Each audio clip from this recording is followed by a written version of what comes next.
welcome to Wonder Fungi. Let's embrace the bizarre. Today, we're diving deep into one of the strangest fungal forms you will ever see, a mutation called Enigma. This is a fungus that, for all intents and purposes, seems to have completely forgotten how to be a mushroom. It's a pretty wild question to think about, right? I mean, what happens when the genetic blueprint for making the next generation just gets corrupted? Usually, that's a dead end. Game over. But every now and then, nature, with a little bit of help, finds a very, very strange way forward. And this is what you get. No, this isn't coral from the bottom of the ocean or a prop from a sci-fi movie. This is a fungus. It's this dense, blobby, brain-like mass that looks more like an alien organism than anything you'd expect to find growing on Earth.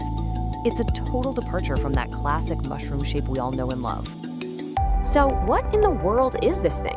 Is it some brand new species discovered in a remote jungle? Well, the truth is actually a lot weirder. It's not a new species at all, but a radical, broken version of a very common and well-known fungus.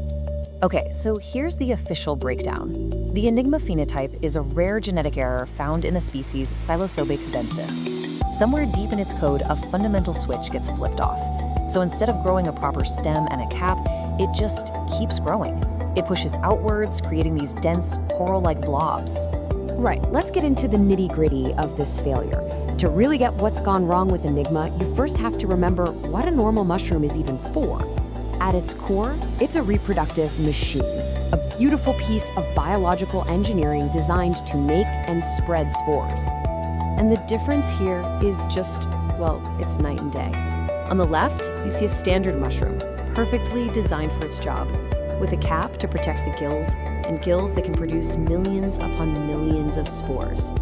Enigma, on the other hand, it's got none of it. No cap, no gills, and because of that, absolutely no spores.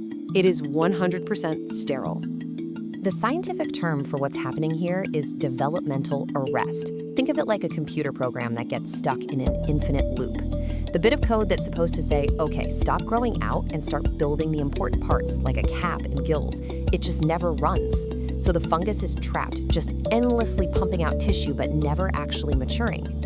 Now, this creates a huge existential problem for the organism. If it can't make spores, it can't reproduce. In the wild, a mutation like this would be a one-and-done event. It would pop up and then vanish forever. So, how is it still around? Well, this is where we enter the picture. This is the great puzzle of Enigma's existence. It's a biological dead end that somehow managed to cheat death. How is that even possible? The answer lies in a really unique symbiotic relationship it's formed. Not with another plant or animal, but with us, with humans. It survives through cloning, plain and simple, and it can only be done by people. A cultivator carefully takes a tiny piece of the sterile tissue, puts it on a nutrient plate, and lets the mycelium grow out. This new growth is a perfect genetic copy of the parent, and that's used to start the next batch. Every single Enigma that exists today is a copy of a copy of a copy. And this quote just says it all. Without a human cultivator to carefully perform that cloning process, Enigma would just blink out of existence. It has completely traded its biological independence for a life of guaranteed survival, all thanks to dedicated growers. But this human-assisted life isn't exactly easy. Enigma grows incredibly slowly, sometimes taking months to fully mature. And that huge stretch of time is basically an open invitation for any other bacteria or mold in the air to come crash the party and ruin the whole thing. Growing it is a massive test of patience and cleanliness. So you might be asking, why would anyone bother with all that trouble? Well, it turns out this reproductive failure comes with a pretty surprising and very potent side effect. It's a classic case of a biological trade-off. The key is to think about the fungus's energy budget. A normal mushroom spends a ton of energy on reproduction, building the cap, forming the gills, and then making billions of spores. But since Enigma's budget for reproduction is zero, all of that leftover metabolic energy has to go somewhere, and it gets rerouted mostly into defense chemicals, which in this case means it's active alkaloids. And there it is, the paradox in full. By failing at the one thing it's supposed to do, reproduce, the Enigma mutation pours all its saved-up energy into creating a huge concentration of active compounds. This makes these weird, slow-growing blobs way more potent than the original mushroom they mutated from. But there's a catch. This life as a perfect clone, it comes with a hidden and very serious risk. Living without sexual reproduction means you have no way to clean up your genetic code. Every single Enigma culture out there is on a ticking clock. This ticking clock has a name. It's called Muller's Ratchet. See, in organisms that reproduce sexually, the mixing of genes can help get rid of bad mutations from the parents.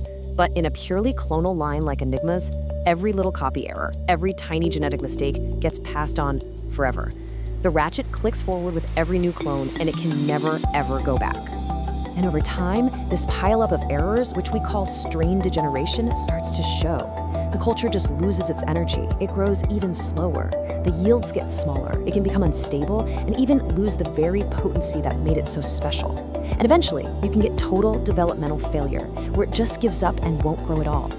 I think this is such a powerful way to put it. Every single time a cultivator takes a new clone, they're turning that genetic ratchet one more click.